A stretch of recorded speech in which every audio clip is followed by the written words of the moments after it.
Hello friends, this is Gautam Sharma and welcome to GS tutorial. आज का जो हमारा टॉपिक है वो है terms concept and their use in sociology. जितने भी टर्म्स कंसेप्ट हैं वो सोशियोलॉजी में कैसे यूज़ होते हैं उसके बारे में आज हम डिस्कस करेंगे। तो चलो वीडियो को स्टार्ट करते हैं। सोशल ग्रुप की बात कर लेते हैं सबसे पहले कि सोशल ग्रुप होता क्या चीज़ है।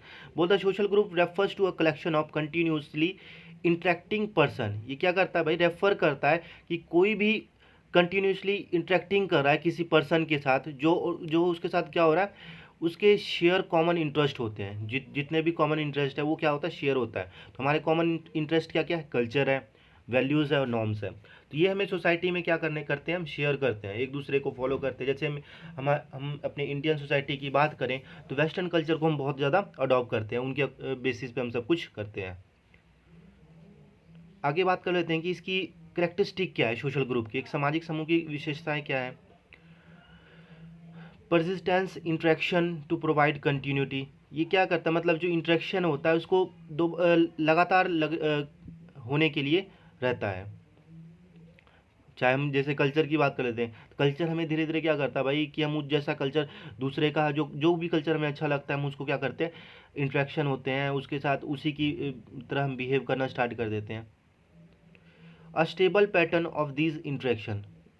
ये जितने भी इंटरेक्शन है क्या है, इसको क्या करता है, स्टेबल कर देता है। A sense of belongingness. इसमें अब देखो एक सोशल ग्रुप में क्या होता है कि हम बिलोंगिंगनेस देखते हैं एक दूसरे के साथ, कि अगर उसको कोई प्रॉब्लम हो रहा है तो हम भी उसके साथ खड़े हो जाते हैं। तो ये क्या होता है, एक sense of belongingness social group में हमें देखने के लिए मिलता है। Shared interest. अब जैसे मैंने स्टार्टिंग में मीनिंग में बताया था कि शेयर्ड इंटरेस्ट क्या होता है, कि जितने भी इंटरेस्ट होंगे उसको क्या करेंगे, शेयर करेंगे। जैसे हमारी कल्चर हो गया, नॉर्म्स हो गए, वैल्यूज़ वगैरह हो गए। Acceptance of common norms and values. ये क्या करता है, एक्सेप्ट करता है जितने भी हमारे कॉमन नॉर्म्स एंड वैल्यूज़ है उसको क्या करता है, एक्सेप्ट करता है। अ डेफिनेबल स्ट्रक्चर। अगर अगर बात करें इसकी, एक डिफाइनेबल स्ट्रक्चर है कि हाँ कि भाई दो या दो से अधिक पर्सन होंगे किसी भी ग्रुप में, या और वो सोशल एक्टिविटीज़ कर रहे हैं तो क्या कहलाएगा, सोशल ग्रुप कहलाएगा। तो ये हो गया कि स्ट्रक्चर है। फीचर्स की बात कर लेते हैं सोशल ग्रुप की। रिक्वायरमेंट ऑफ टू और मोर इंडिविजुअल्स। इसमें क्या होना चाहिए भाई कि क्या क्या ज़रूरत है इसकी, तो दो या दो से अधिक इंडिविजुअल इसमें होने ही चाहिए, तभी हम इसको कह सकते हैं सोशल ग्रुप है। अगर अगर एक ही व्यक्ति है तो अगर वो कुछ ना कुछ कर रहा है तो उसे हम सोशल ग्रुप नहीं कहेंगे। अब बात करते हैं persistence interaction to provide continuity is essentially. अब ये बोलता है कि भाई इंटरेक्शन तो होता ही है और ये इंटरेक्शन जो है वो कंटिन्यूसली होनी चाहिए। ये नहीं कि भाई आज इंटरेक्शन कर रहे हैं कल हम छोड़ दें इंटरेक्शन करना, तो ये नहीं ऐसा होता इसमें। A stable pattern of this interaction. अब ये क्या करता है, एक स्टेबल पैटर्न बना लेता है भाई कि इंटरेक्शन जो हो रहा है वो एक तरह से स्टेबल हो रहा है। A sense of belonging to identify with other members shared interest. इसमें हमें और क्या देखने के मिलता है भाई कि सेंस ऑफ बिलोंगिंगनेस है वो हमें देखने के लिए मिलता है, और हम आइडेंटिफाई करते हैं कि जो अलग दूसरे मेंबर है, सदस्य है, वो क्या क्या इंटरेस्ट को शेयर कर रहे हैं, वो चीज़ हमें यहाँ पे देखने के लिए मिल जाता है। Acceptance acceptance of common norms and values. Accept करते हैं जितने भी हमारे कॉमन नॉर्म्स एंड वैल्यूज़ है उसको क्या करते हैं, एक्सेप्ट करते हैं। A definable structure. जैसे हमने पहले ही बात किया था, groups are dynamic in nature and not statics. ये एक तरह से नेचर में डायनेमिक है भाई, जो चीज़ है वो है, और स्टैटिक्स नहीं है, इसको हम स्टैट के रूप में नहीं से देख सकते हैं। Some internal changes keep occurring whether they are family group, friendship group और कास्ट ग्रुप एट्सेट्रा। जो कुछ इंटरनल चेंजेस हमें देखने के लिए मिल जाता है, जैसे कि फैमिली हो गया, फैमिली ग्रुप हो गया, फ्रेंडशिप ग्रुप हो गया या कास्ट ग्रुप हो गया, इसमें हमें इंटरनल चेंजेस देखने के लिए मिल जाता है। अब टाइप्स ऑफ सोशल ग्रुप की बात कर लेते हैं भाई, कितने टाइप्स के हैं। तो प्राइमरी एंड सेकेंडरी ग्रुप होती है एक, उसके बाद इन ग्रुप एंड आउट ग्रुप होती है। उसके बाद बोलते हैं कम्युनिटी एंड सोसाइटी और एसोसिएशन होते हैं। उसके बाद बात करते हैं रेफरेंस ग्रुप, पीयर ग्रुप। तो ये हमारे there are 5 types of social group in society. अगर हम अपनी सोसाइटी की बात करें तो हमें 5 तरह के ग्रुप देखने के लिए मिल जाता है। प्राइमरी और सेकेंडरी ग्रुप की बात कर लेते हैं, क्या क्या होता है भाई प्राइमरी ग्रुप और secondary group. Primary and secondary group की बात कर लेते हैं। प्राइमरी ग्रुप क्या होता है, जिसे हम प्राथमिक समूह भी कहते हैं। Primary group refers to small group of people connected by intimate and face-to-face association and cooperation. For example, family, village and group. अब प्राइमरी ग्रुप किसे हम कह सकते हैं, एक तरह से एक स्मॉल ग्रुप है, एक छोटा समूह है जो क्या करते हैं, जो पीपल होते हैं वो कनेक्टेड होते हैं एक दूसरे के साथ। कनेक्टेड किसके साथ होते हैं, एक दूसरे के साथ, और उनके फेस टू फेस एसोसिएशन होता है, कॉपरेशन होता है। अब जैसे कि हम यहाँ पे फैमिली और विलेज या किसी भी ग्रुप की बात कर लेते हैं हम। देखो फैमिली में क्या होता है कि जो फैमिली में क्या होता है, जो पर्सन होते हैं, चाहे बच्चे हैं, बड़े हैं, या माता पिता या दादा दादी है, तो उनमें क्या होता है, इंटरेक्शन होता रहता है, कॉपरेशन की फीलिंग वहाँ पे होती है। विलेज में भी बात कर लेते हैं, अगर किसी के घर में शादी वगैरह होता है तो विलेज में जितने भी पर्सन होते हैं एक दूसरे को कॉपरेशन करते हैं, एसोसिएशन करते हैं। तो ये हमें देखने के लिए प्राइमरी ग्रुप में मिलता है। सेकेंडरी ग्रुप की बात कर लेते हैं। Secondary group is the group in which there is lack of intimacy. इसमें जो अगर बात करें, लोगों के साथ जो संबंध होता है बहुत ही कम देखने के लिए मिलता है। जैसे for example different political groups, economic association etcetera. अब जैसे पॉलिटिकल ग्रुप की बात कर लेते हैं, तो इसमें हमें क्या होता है पॉलिटिकल ग्रुप में कि भाई वो तो जब वोटिंग वगैरह का टाइम होता है तो हमारे पास आते हैं, लेकिन ना वो हमें सही से जानते हैं ना हम उसको जानते हैं। एट ए टाइम जब वोटिंग के लिए आता है बस उसी टाइम हमारा इंट्रोडक्शन होता है, लेकिन जब इलेक्शन ख़त्म हो जाता है तो वो क्या हो जाता है, इंटीमेसी हो जाता है। हम उसको आपस में मतलब कि आपसी संबंध नहीं हो पाता, फेस टू फेस इंट्रैक्शन नहीं हो पाता है। आगे हम चलते हैं, करेक्टरिस्टिक ऑफ प्राइमरी ग्रुप। इसकी विशेषता क्या है भाई कि एक तो स्मॉल साइज ऑफ ग्रुप होता है ये, ठीक है। दूसरी बात कर लेते हैं फिजिकली प्रॉक्सिमिटी। इसमें हमें फिजिकली प्रॉक्सिमिटी देखने के लिए मिल जाता है, एक दूसरे का सहयोग यहाँ पे हमें देखने के लिए मिल जाता है। Continuity and stability of relationship. इसमें क्या होता है, जो रिलेशनशिप होता है वो कंटिन्यू होता है, लगातार चलता रहता है और स्टेबल होता है। जनरल रिस्पॉन्सिबिलिटी, यहाँ पे हर एक जितने भी सदस्य होंगे ग्रुप में उनकी अपनी अपनी एक रिस्पॉन्सिबिलिटी होगी भाई कि तूने ये करना है, उसने ये करना है, तो ये रिस्पॉन्सिबिलिटी यहाँ पे फिक्स होता है। कॉमन एम्स, अगर यहाँ पे करेक्टरिस्टिक की बात करें तो प्राइमरी ग्रुप में जो एम होता है वो सबका कॉमन होगा, जो लक्ष्य है वो सबके कॉमन होंगे जो भी है। सेकेंडरी ग्रुप की क्या विशेषता हो सकती है, लार्ज इन साइज। इसकी साइज की बात करें बहुत बड़े हो सकते हैं, ठीक है। इनडायरेक्ट रिलेशनशिप यहाँ पे हमें देखने के लिए मिल जाता है, क्योंकि डायरेक्ट है नहीं, हम उसे जानते नहीं है ना वो हमें जानते हैं, तो क्या यहाँ हुआ, इनडायरेक्ट रिलेशनशिप। आगे बात कर लेते हैं भाई, बोलता है फुलफिलमेंट ऑफ स्पेशल इंटरेस्ट। जितने भी फुलफिलमेंट है वो क्या करता है, सोशल इंटरेस्ट को, जितने भी सोशल इंटरेस्ट है हमारे उसको फुलफिलमेंट करता है। कौन करता है, सेकेंडरी ग्रुप। जैसे लॉ वगैरह हो गया, ठीक है, नियम बनाना या कोई मूवमेंट वगैरह करना, ये सब जो भी हमारे स्पेशल इंटरेस्ट है उसको फुलफिलमेंट ये करेंगे।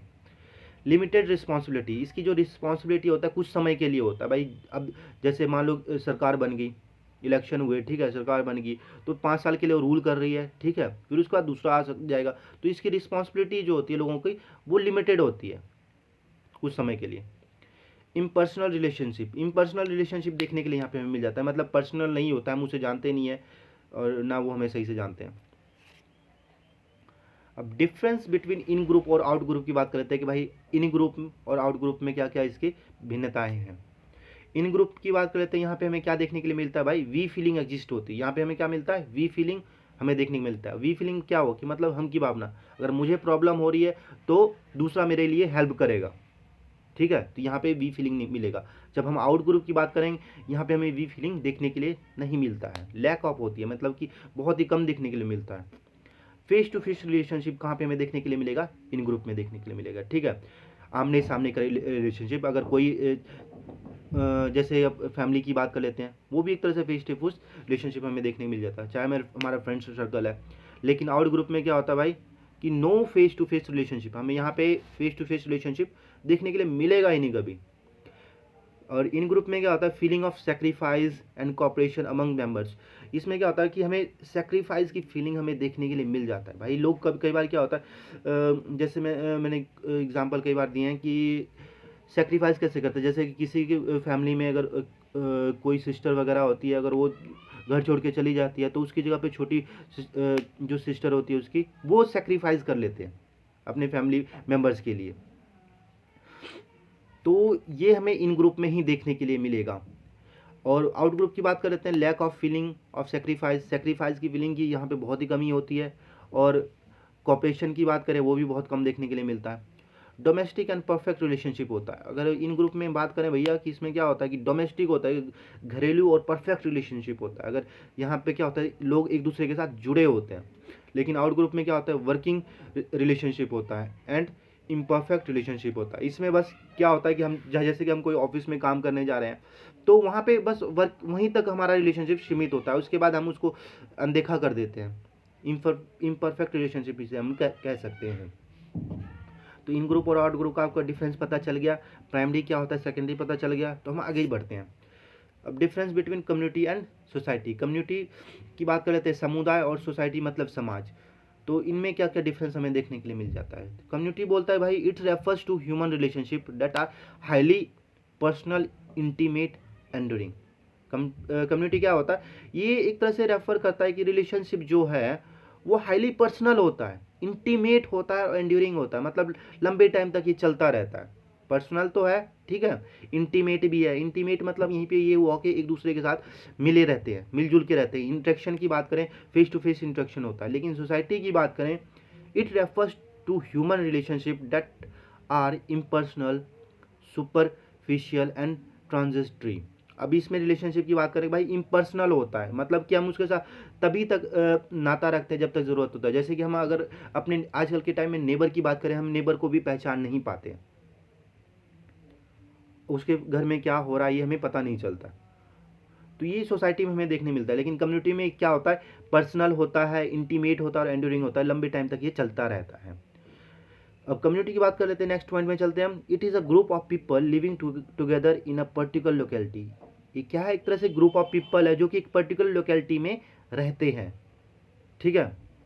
अब सोसाइटी की बात करते हैं। Society has no definite boundary, इसकी कोई भी डेफिनेट बाउंड्री नहीं है। It is a universal and pervasive, इसकी बाउंड्री कोई नहीं है और ये क्या है, यूनिवर्सल है और परवेसिव है। यूनिवर्सल मतलब सार्वभौमिक, हमें सभी जगह देखने के लिए मिल सकता है। कम्युनिटी जो होती है वो कंक्रीट होते हैं और सोसाइटी क्या होती है, एब्स्ट्रैक्ट होते हैं। We can see the group and locate its existence, हम इसे देख सकते हैं और इसकी जो लोकेशन है उसको भी हम समझ सकते हैं कि इसकी लोकेशन यहाँ पे है। We can not see the group and locate its existence, अब इसको हम जो ग्रुप है इसको हम सी नहीं कर सकते हैं, देख नहीं सकते हैं और लोकेट भी नहीं कर सकते हैं। जैसे एग्जाम्पल के तौर पे अगर कम्युनिटी में बात करें, Hindu community, Parsi community etcetera. अब हिंदू कम्युनिटी की बात कर लेते हैं भाई कि हमें पता चल जाता है कि इस वाले एरिया में हिंदू कम्युनिटी रह रहे हैं, पारसी रह रहे हैं, मुस्लिम रह रहे हैं, सिख रह रहे हैं।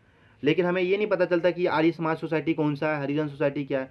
तो ये सोसाइटी के एक एग्जाम्पल है और कम्युनिटी के कुछ एग्जाम्पल है जिसके तौर पे आप इजीली समझ सकते हैं। आगे बढ़ते हैं हम। रेफरेंस ग्रुप की बात कर लेते हैं भाई, संदर्भ समूह जिसे हम कहते हैं। संदर्भ समूह क्या होता है, पर्सन और any group of people who look up to and aspire to be like someone.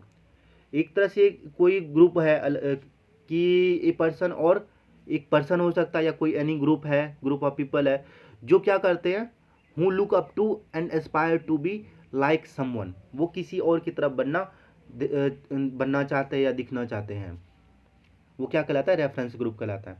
अब पर्सन की नेक्स्ट पॉइंट पे चलते हैं। बोलते हैं कि पर्सन और groups whose life style are emulated. जब एक कोई पर्सन और कोई ग्रुप है वो क्या करता है, उनके लाइफ स्टाइल को इम्यूलेट करते हैं, उसको समझते हैं, उसको फॉलो करते हैं, उसको अपने डेली लाइफ रूटीन में अपनाते हैं, ठीक है। उसको हम क्या कह सकते हैं, रेफरेंस ग्रुप का सदस्य कह सकते हैं। We do not belongs to a reference group. इसमें क्या होता है कि हम उस रेफरेंस ग्रुप में बिलोंग नहीं करते हैं, बट क्या होता है कि बट हम अपने आप को आइडेंटिफाई करते हैं कि हम भी उस ग्रुप का हिस्सा है। क्या करते हैं हम इसमें, आइडेंटिफाई करते हैं कि भाई हम भी इस ग्रुप का हिस्सा है, लेकिन वो बिलोंग नहीं करते हैं, ठीक है। आगे बात करते हैं हम। Reference group are important source of information about culture, lifestyle, aspiration and goal attainments. जो रेफरेंस ग्रुप है किस चीज़ के लिए इंपॉर्टेंट सोर्स है, ये क्या करता है, हमारी जो कल्चर है उसके बारे में बताता है, हमारी लाइफस्टाइल क्या है, एस्पिरेशन है, एंड गोल जो अटेनमेंट होता है, जो गोल हम हमारी लाइफ में फिक्स करते हैं कि हम कई बार क्या होता है हम सोचते हैं कि हम कोई एक्टर बन जाएं, कई बार क्या होता है हम आईएएस और आईपीएस किसी को देख के बनना चाहते हैं कि भाई वो बहुत अच्छा आईएएस ऑफिसर है तो मैं भी उसकी तरह बनूँ, या हम डॉक्टर बनना चाहते हैं या टीचर बनना चाहते हैं। तो ये क्या होता है, गोल अटेनमेंट करने के लिए हमें रेफरेंस ग्रुप सबसे ज़्यादा इंपॉर्टेंट होता है। तो रेफरेंस ग्रुप के बारे में पता चल गया कि मतलब कोई पर्सन होता है या कोई ग्रुप ऑफ समूह होता है जिसे हम क्या करते हैं, जिसको हम देख के उसकी तरफ बढ़ना चाहते हैं। अब कॉलोनियल पीरियड में बात कर लेते हैं कि रेफरेंस ग्रुप कॉलोनियल पीरियड में क्या था। Many middle class Indian aspire to behave like proper English man, specially the aspiring. अब इसमें क्या होता था भाई कि जो मिडिल क्लास इंडियन जो व्यक्ति थे, मानव थे, वो अपने आप को प्रॉपरली इंग्लिश मैन की तरह बिहेव करते थे। उनकी जो लाइफस्टाइल थी, उनकी जो खाने पीने के जो तौर तरीके थे, उसकी तरह बिहेव करना स्टार्ट कर दिए थे। अब आगे चलते हैं, बोलते हैं कि this process was gendered, for example it had different implication for man and women. ये जेंडर्ड के बेस पे था कि मैन का क्या, मैन के ऊपर क्या इम्प्लीकेशन हुआ और वुमेन के ऊपर क्या क्या इम्प्लीकेशन पड़े। तो often Indian man wanted to dress and dine like a British man. वो ज़्यादातर इंडियन जो आदमी होते थे वो चाहते थे कि जो ब्रिटिश मैन थे उनकी तरह ड्रेसअप करे, उनकी तरह डाइनिंग मतलब उनकी तरह खाना वगैरह सब दिखे वगैरह सब की बात कर सकते हैं। मतलब बहुत अच्छा, जैसा वो ब्रिटिशर्स लोग दिखते थे वैसा इंडियन मैन भी दिखना चाहते थे।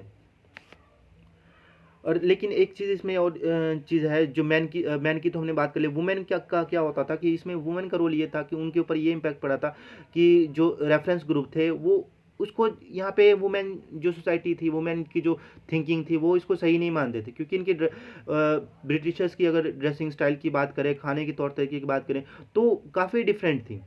ठीक है, तो वुमेन इसको सही नहीं मानते थे, तो उन्होंने इनके ऊपर उतना ज़्यादा इम्पैक्ट नहीं पड़ा। अब पीयर ग्रुप की बात कर रहे थे कि भाई पीयर ग्रुप, पीयर मतलब होता है कि एक ही समूह के लोग, मतलब एक ही एज ग्रुप के लोग हो सकते हैं, स्टूडेंट्स हो सकते हैं, बच्चे हो सकते हैं, तो उसको क्या कह देंगे हम, पीयर ग्रुप्स कह देंगे। ठीक है, पीयर ग्रुप्स की बात कर लेते हैं, अब इसको डिफाइन में देख लेते हैं। A kind of primary group usually formed between individuals who are either of similar age और who are in common professional group. हम इसे क्या कर सकते हैं, एक तरह से क्या है, ये प्राइमरी ग्रुप है, प्राथमिक समूह है, जो यूजली इंडिविजुअल के बेसिस पे फॉर्म्ड होता है, चाहे वो सिमिलर एज हो या किसी भी कॉमन प्रोफेशनल ग्रुप हो सकता है। सिमिलर एज जैसे अगर जैसे सेम क्लासेस हो जाती है, तो जैसे कि 10th क्लास है, +1 क्लास है, कि उसके जितने भी बच्चे होंगे तो वो क्या कहलाएंगे, पीयर ग्रुप्स कहलाएंगे। या प्रोफेशनल ग्रुप की बात कर लेते हैं, प्रोफेशनल में क्या होता है, जितने भी वर्किंग एम्प्लॉय होंगे वो भी एक तरह से पीयर ग्रुप में आ जाएंगे। मेन चीज यहाँ पे क्या होता है, सिमिलर एज, चाहे वो बड़े का हो या छोटे का हो। Peer pressure refers to the social pressure exerted by one's peer on what one ought to do or not। इसमें क्या होता है कि हमें सोशल प्रेशर देखने के लिए मिल जाता है। पीयर प्रेशर जो क्या करता है, वो सोशल प्रेशर को रेफर करता है। अगर एक पीयर कुछ करना चाहता है, कुछ नहीं करना चाहता है, उसी की तरह दूसरा भी क्या होता है भाई, वो भी उसी की तरह करना चाहता है, नहीं करना चाहता है। हम हमारा नेक्स्ट टॉपिक है सोशल स्ट्रेटिफिकेशन की बात कर लेते हैं, सामाजिक स्तरीकरण की बात कर लेते हैं। एक समाज में स्तरीकरण क्या होता है। स्ट्रेटिफिकेशन का ये मतलब होता है कि इनक्वालिटी, एक सोसाइटी में हमें इनक्वालिटी देखना, असमानता को शो करता है। ये हमारी सोसाइटी में स्टार्टिंग टाइम से चलता हुआ आ रहा है। अब बात करते हैं सोशल स्ट्रेटिफिकेशन की, बात कर लेते हैं कि social stratification refers to the existence of structured inequalities between group in society. ये क्या है, एक तरह से असमानता हमें एक ग्रुप में देखने के लिए मिलता है, एक समाज में, in terms of their access to material और सिंबॉलिक रिवॉर्ड्स। ये मटेरियल और सिंबॉलिक रिवॉर्ड्स के द्वारा शो किया जाता है। Four basic system of stratification have existed in human societies: slavery, caste, class and estate। अगर हम अगर सिस्टम की बात करें भाई कि हम स्ट्रेटिफिकेशन कहाँ पे देखने मिलता है हमारी सोसाइटी में, तो ये 4 टाइप्स के ऊपर हमें सोसाइटी में देखने के लिए मिल जाता है। एक स्लेवरी मतलब दास सिस्टम में हमें देखने के मिल जाता है, कास्टिज्म में देखने को मिल जाता है, क्लास में देखने के लिए मिल जाता है, और ई स्टेट में हमें देखने के लिए मिल जाता है।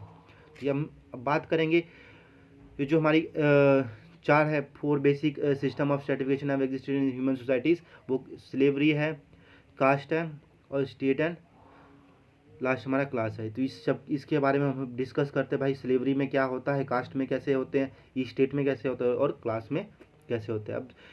अब स्ट्रेटिफिकेशन बात कर लेते हैं भाई स्लेवरी के ऊपर, कि भाई स्लेव में कैसे हमें कास्ट देखने के स्ट्रेटिफिकेशन देखने के लिए मिल जाता है। It is an extreme form of inequality in which individual are literally owned by others. एक तरह से ये क्या है, एक्सट्रीम फॉर्म है, मतलब बहुत ही ज़्यादा गहरा फॉर्म है असमानता का, जो कि क्या होता है, एक इंडिविजुअल को लिटरली क्या करता है, दूसरे के द्वारा उसको चलाया जाता है, उसको लागू किया जाता है। जैसे कि individually are literally owned by others, दूसरे के द्वारा उस पर शासन किया जाता है, रूल किया जाता है, ठीक है। उसे हम क्या कह देते हैं, स्लेवरी कह देते हैं। स्लेवरी, स्लेव मतलब दास, किसी का दास होना। अगर दास सिस्टम की बात करूँ, सबसे पहले ये अफ्रीकन कॉन्टिनेंट में स्टार्ट हुआ था, वहीं से धीरे धीरे ओवरऑल ऑल वर्ल्ड में चला गया। तो लिटरली इसका मीनिंग क्या हो, किसी के द्वारा शासन करना, ओन्ड बाय अदर्स, किसी कोई भी इंडिविजुअल, कोई भी एक पर्सन को दूसरे के द्वारा अपने शासन करना क्या कहलाएगा, स्लेवरी कहलाएगा। उसी के पास life long, generation to generation उसी के पास काम करता रहेगा, उसके बदले उसको मनी वगैरह नहीं दिया जाएगा, ओनली क्या दिया जाएगा, उसको खाने पीने के लिए दिया जा सकता है और रहने के लिए। एज अ फॉर्मल इंस्टीट्यूशन, अब फॉर्मल इंस्टीट्यूशन की बात कर लेते हैं भाई, से किस नाम से जानेंगे, तो फॉर्मल इंस्टीट्यूशन की बात कर लेते हैं। Slavery has been eradicated, but we do not continue to have bonded labor, often even children as a bonded labor। इसको क्या धीरे धीरे क्या कर दिया, we do continue to have, इसको बॉन्डेड लेबर के द्वारा हमें से बताया गया कि जो फॉर्मल इंस्टीट्यूशन की बात कर लें, स्लेव को हमने क्या कहा, बॉन्डेड लेबर है ये, बंधुआ मजदूर। साथ में often even children as a bonded labour, यहाँ पे बच्चों को भी बॉन्डेड लेबर कहा गया, क्योंकि बच्चों को भी काम पे रखा जाता था, उनको भी स्लेव बनाया जाता था। क्यों उन्हें बनाया जाता था, कि जो बच्चे होते थे वो लंबे टाइम तक के लिए उसके पास काम कर सकते थे, लेकिन यहाँ पे बूढ़े वगैरह हो जाए तो वो काम जो लोगों के पास है काम सही से नहीं कर पाएगा, इसलिए उनके लिए नुकसान होता था, इसलिए बच्चों तक को भी वो बॉन्डेड लेबर बना देते थे, जिसे हम बंधुआ मजदूर कह देते हैं। Stratification on the basis of caste, अब कास्ट के ऊपर बात कर लेते हैं भाई, कि इसमें एक जाति है, उसके आधार पर क्या क्या स्तरीकरण होता है, कैसे उसको सोसाइटी में असमानता देखने के लिए मिल जाता है।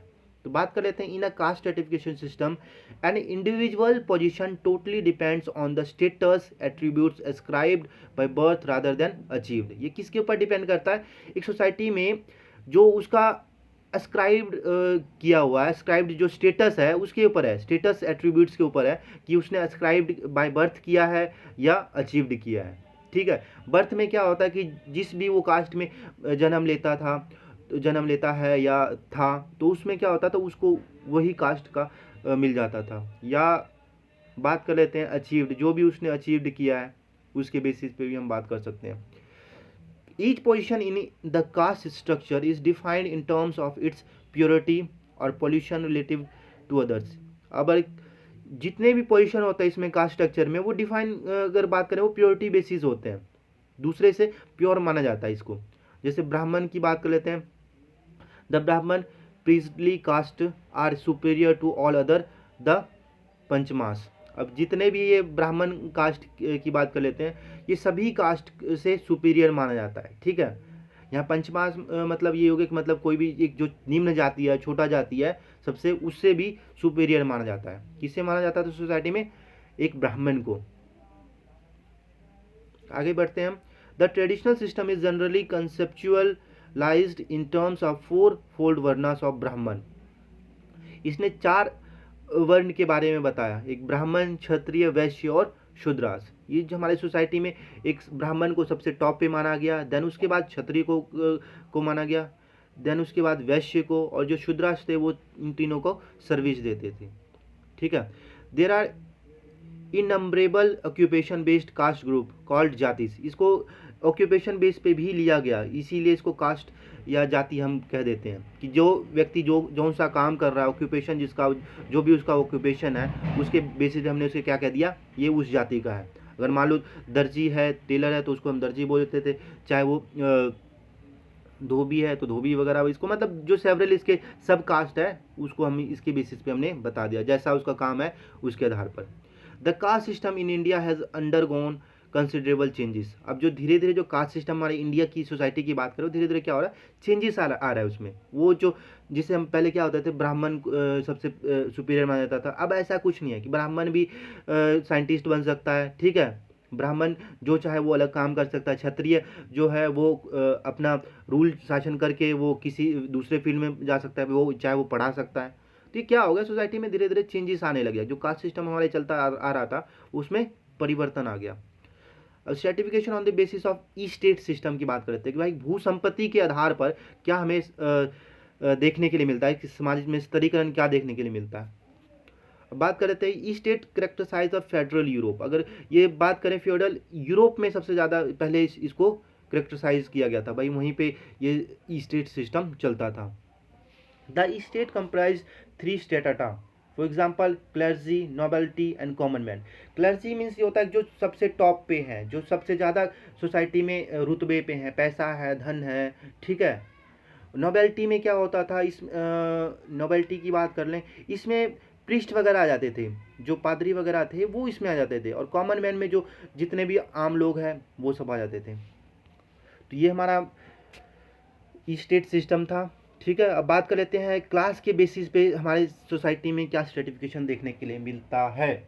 तो stratification on the basis of class की बात कर लेते हैं। Stratification on the basis of class is not dependent on birth.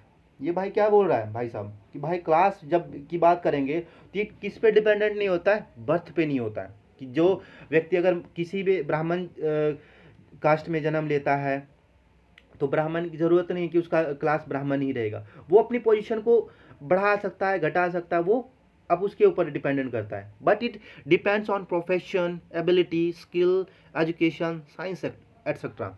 वो अपनी एबिलिटी है, जो स्किल है या एजुकेशन लेके अपनी जो क्लास का जो स्टेटस है उसको बढ़ा सकता है या कम कर सकता है। ये अब क्लास सिस्टम का जो सिस्टम चल रहा है।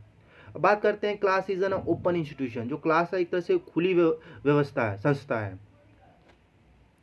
An individual can change his her class and can acquire high status in social stratification. एक सामाजिक स्तरीकरण में बात करें, कोई भी इंडिविजुअल है, कोई भी एक व्यक्ति है, वो क्या कर सकता है, अपनी स्टेटस जो है सोसाइटी में उसको हाई कर सकता है, ठीक है। एक सामाजिक स्तरीकरण में ऊंचा बढ़ा सकता है वो अपने किसके द्वारा, अपनी स्किल के द्वारा, अपनी एबिलिटी के द्वारा, अपनी एजुकेशन के द्वारा या अपनी साइंस नॉलेज के द्वारा। किसी के बेसिस पे हम एक सोसाइटी में जो अपना क्लास है, वर्ग है, उसको हम समाज में बढ़ा सकते हैं या घटा सकते हैं। आगे बात कर लेते हैं काइंड ऑफ क्लास। एक क्लास के कितने टाइप्स हो जाते हैं, तो there are 4 types of class. एक हायर क्लास होते हैं, मिडिल क्लास होते हैं, लोअर क्लास होते हैं और एग्रीकल्चरल क्लास होते हैं। ये हमारे समाज में इतने टाइप्स के क्लास देखने के लिए मिल जाता है। हायर क्लास में क्या होता है, जिनके पास बहुत ज़्यादा पैसा है, ठीक है, और मिडिल क्लास में उनसे जो कम है, लोअर क्लास जिसमें आम लोग आ जाते हैं, ठीक है, और एग्रीकल्चरल क्लास जो कि एग्रीकल्चर पे डिपेंडेंट होते हैं। तो ये हमारे 4 टाइप्स के क्लास हैं। अब बात कर लेते हैं difference between caste and class. एक कास्ट और क्लास में हमें क्या डिफरेंस देखने के लिए मिल जाता है। कास्ट की बात कर लेते हैं। कास्ट क्या होता है, इट डिपेंड्स ऑन बर्थ। ये किस पे डिपेंड होता है, बर्थ पे। लेकिन अगर क्लास की बात करें, ये क्या होता है, it's depends on social circumstance. जो भी वहाँ पे एक्टिविटीज़ करेगा उसके ऊपर ये डिपेंड करेगा class. It is a closed group. Caste की बात करें की तरह से क्लोज्ड ग्रुप है, बंद समूह है। वो कैसे, अब जैसे आपको मैंने बता दिया था कि जो ब्राह्मण में अगर वो जन्म लेता है तो ब्राह्मण ही कहलाएगा। लेकिन ऐसा यहाँ पे नहीं हो रहा है क्लास में। क्लास क्या बोल रहा है, ओपन ग्रुप है। अगर वो ब्राह्मण है या शूद्रास है तो वो क्या क्या है, अपनी स्किल के बेसिस पे या अपनी एजुकेशन के बेसिस पे अपनी जो क्लास है वो चाहे लोअर क्लास में है तो वो हायर क्लास में भी जा सकता है। यहाँ पे कोई उसको रोक टोक नहीं है। लेकिन कास्ट में क्या होगा, भाई तुम ब्राह्मण हो तो ब्राह्मण ही रहो, यहाँ से तुम बाहर नहीं निकल सकते हो, ठीक है। मतलब वो इसीलिए हम इसे क्या कह देंगे, क्लोज्ड कह देंगे। लेकिन इसे क्लास को हम ओपन ग्रुप क्यों कहेंगे, यहाँ पे हर एक को अपना अपॉर्चुनिटी है भाई। जो तुम अपने जितना भी तुम्हारे पास नॉलेज है, स्किल है, उसके बिहाफ पे आप कुछ भी स्टेटस प्राप्त कर सकते हो समाज में। अगर आगे बात करते हैं कास्ट में, there is a rigid rule in marriage, eating habits etcetera. अगर कास्ट की बात करें इसमें हमें क्या देखने को मिलता है, भाई मैरिज के जो रूल्स रेगुलेशन होता है रिजिड होता है। अब यहाँ पे बोल देता है कि भाई कि जो भी है, चाहे ब्राह्मण है, क्षत्रिय है, तो वो उनका जो मैरिज का रूल है भाई वो उसी में उसी कास्ट में मैरिज करेंगे। बट यहाँ पे बात करेंगे क्लास में, यहाँ पे कोई रिजिडिटी नहीं है। वो किसी भी क्लास में कर सकता है, छोटे क्लास बड़े क्लास में कर सकता है, बड़े क्लास छोटे में कर सकता है। यहाँ पे कोई इशू नहीं होता है। जैसे यहाँ पे एग्जांपल दिया है कास्ट का, ईटिंग हैबिट्स वगैरह की बात कर लेते हैं। जो हमारे खान पीन के जो तौर तरीके हैं वो सब कास्ट के अपना सेम होता है, बट यहाँ पे हमें देखने के लिए नहीं मिलेगा क्लास में। It is a permanent organisation, ये परमानेंट होता है हमारे समाज में, क्या होता है परमानेंट होता है, और ऑर्गेनाइजेशन के रूप में होता है, एक संगठन के रूप में होता है। ये क्या होता है stable, it is less stable than caste, ये स्टेबल तो है लेकिन लेस स्टेबल है, कास्ट की तरह से लेस स्टेबल है। वो जब चाहे सोसाइटी में अपना जो क्लास है वो चेंज कर सकता है अपने स्किल नॉलेज के बेसिस पे। आगे बात करते हैं, it acts as an obstacle to democracy and nationalism, ये हमें डेमोक्रेसी और नेशनलिज्म की भावना में भी हमें ऑब्स्टेकल कर सकता है। It does not create any obstacles to democracy and nationalism, इसमें हमें कोई चक्कर नहीं होता, डेमोक्रेसी और नेशनलिज्म में कोई भेदभाव नहीं किया जाता है। आगे बात करते हैं स्टेटस एंड रोल की बात कर लेते हैं कि भाई स्टेटस क्या होता है। Status thus refers to the social position with defined rights and duties assign to this position. Status क्या होता है, एक तरह से रेफर कर रहा है कि जो एक समाज में जो उसकी पोजीशन है वो डिफाइन करता है कि उसका राइट क्या है, क्या उसकी ड्यूटीज़ है, ठीक है। ये कौन करेगा, स्टेटस करेगा। स्टेटस इज ऑक्यूपाइड, स्टेटस क्या होता है ऑक्यूपाइड किया जाता है भाई, इसे प्राप्त किया जाता है, गेन किया जाता है, ठीक है। टू टाइप्स ऑफ स्टेटस, हमें समाज में दो तरह के स्टेटस देखने के लिए मिलता है, एक एस्क्राइब्ड स्टेटस होता है और दूसरा अचीव्ड होता है। एस्क्राइब्ड में क्या होता है भाई, हमें जन्म से ही मिल जाता है, जैसे जहाँ पे जौन से कास्ट में या क्लास में जन्म लेगा वो उसको क्या हो जाएगा, एस्क्राइब्ड हो जाएगा। अचीव्ड क्या होगा, उसे हमें प्राप्त करना पड़ेगा। तब चलते इसको डिटेल में बात करते हैं, एस्क्राइब्ड स्टेटस क्या होता है।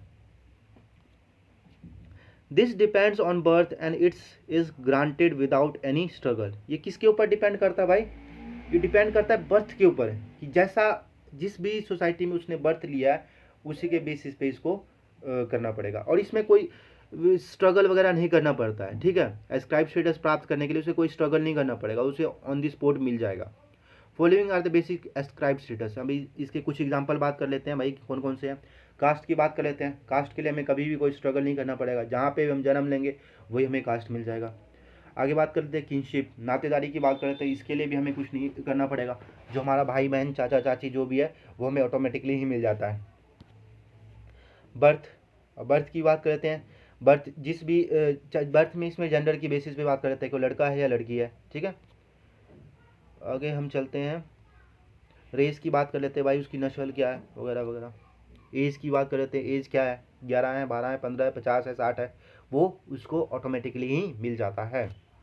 अचीव स्टेटस की बात करें तो भाई अचीव स्टेटस क्या होता है, अचीव मतलब इसको प्राप्त करना, गेन करना क्या होता है, ठीक है। द पोस्ट और levels places achieved by a person on the basis of personal merit और qualification is called achieve status. क्या होता है, ये किसी भी पर्सन के द्वारा क्या जाता है, अचीव्ड किया जाता है उसके पर्सनल मेरिट और क्वालिफिकेशन की बेसिस पे।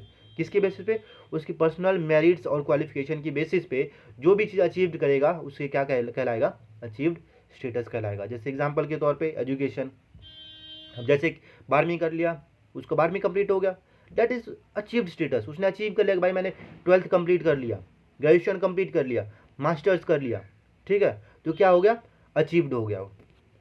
ट्रेनिंग, कोई भी चीज़ में ट्रेनिंग हमने ले लिया तो वो क्या कहलाएगा, अचीव्ड स्टेटस कहलाएगा। वेल्थ की बात कर लेते हैं, ऑक्यूपेशन में आ जाता है हमारा, ठीक है। पॉलिटिकल अथॉरिटीज़, ये सब हमारे क्या है, अचीव्ड स्टेटस है। ये सब जितने भी हमें एग्जाम्पल अभी देखे तो ये हमें अचीव्ड करना पड़ता है, अचीव्ड कर लिए वो हमारा अचीव्ड हो जाएगा।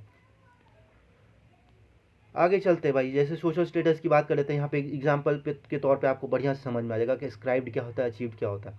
Status describe N individual position, एक क्या करता है, एक इंडिविजुअल पोजीशन को डिस्क्राइब करता है इन अ ग्रुप और सोसाइटी, किसी भी ग्रुप में या किसी भी सोसाइटी में।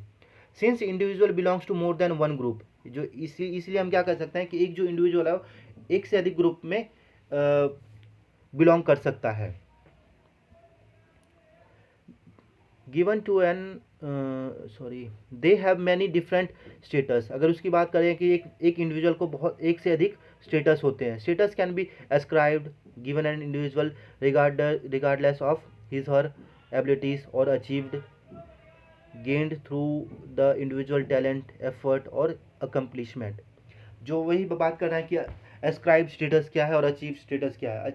एस्क्राइब में वही होता है कि जो उसको अपने इंडिविजुअल ही मिल जाता है, ऑटोमेटिकली ही मिल जाता है। लेकिन अचीव्ड में क्या होता है, उसे गेन करना पड़ता है। कहाँ से करना पड़ता है? अपने टैलेंट के थ्रू, अपने एफर्ट के थ्रू और अपने अकम्पलिशमेंट के through.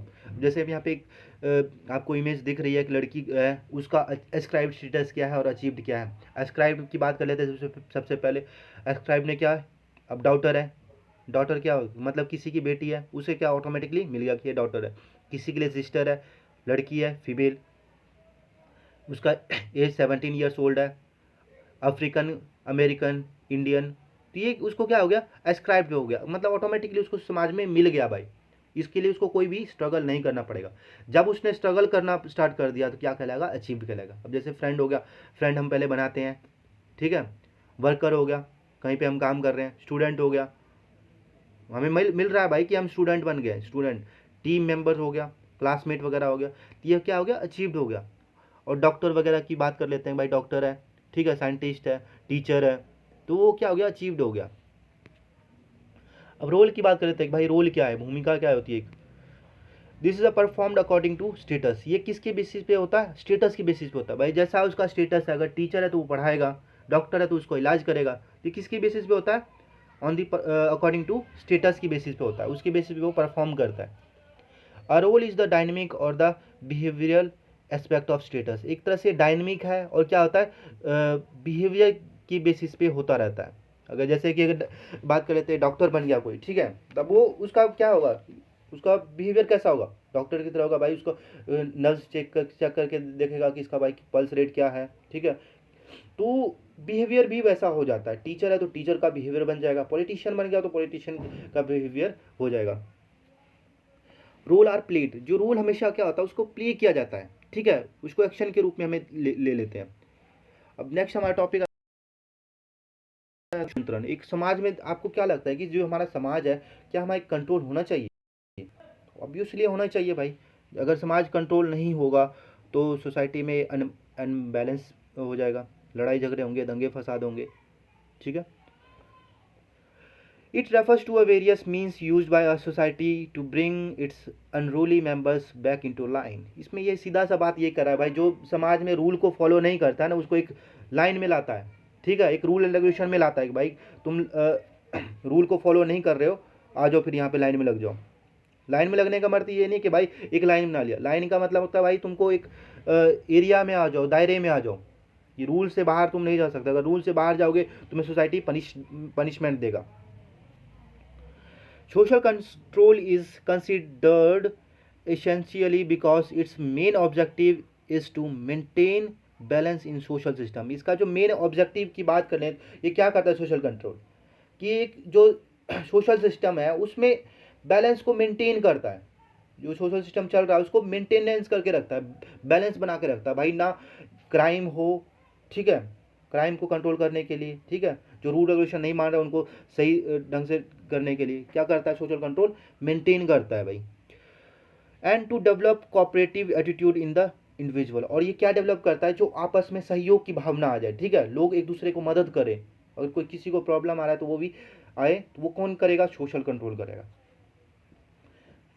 Sorry. Needs of social control की बात करें तो भाई कि एक समाज में इसकी क्या क्या ज़रूरतें हैं, ज़रूरत है कि हमारे समाज में कि एक सामाजिक कंट्रोल होना चाहिए, नियंत्रण होना चाहिए। मेरे अकॉर्डिंग तो होना चाहिए भाई, आपके अकॉर्डिंग देख लो।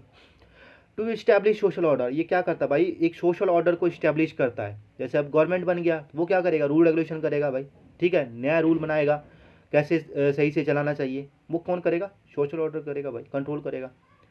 टू कंट्रोल ह्यूमन बिहेवियर, हमारा जो मानव का जो मस्तिष्क है भाई वो चंचल चंचल होता है, एक जगह से दूसरी जगह भटकता रहता है, ज़्यादातर कहाँ पे, नेगेटिव थिंकिंग पे। तो ये क्या करता है भाई, कंट्रोल करके रखता है भाई, तुम गलत नहीं कर सकते हो समाज में, ठीक है। To protect originally elements of culture, ये क्या करता है, हमारी जो ओरिजिनल एलिमेंट्स जो कल्चर की है उसको प्रोटेक्ट करके रखता है, जो हमारी संस्कृति है उसको बचा के रखता है। आगे बात करते हैं सोशल सिक्योरिटी। ये एक तरह से सोशल सिक्योरिटी मतलब हमें सिक्योरिटी मिल जाता है भाई कि हम यहाँ पे सेफ है। यूनिटी इन द ग्रुप, इससे क्या होता है, यूनिटी की भावना आ जाती है समाज में, समूह में। Type of social control, there are two types of social control, एक फॉर्मल सोशल कंट्रोल होता है और एक इनफॉर्मल सोशल कंट्रोल होता है। फॉर्मल कंट्रोल, सोशल कंट्रोल की बात कर लेते हैं, क्या होता है?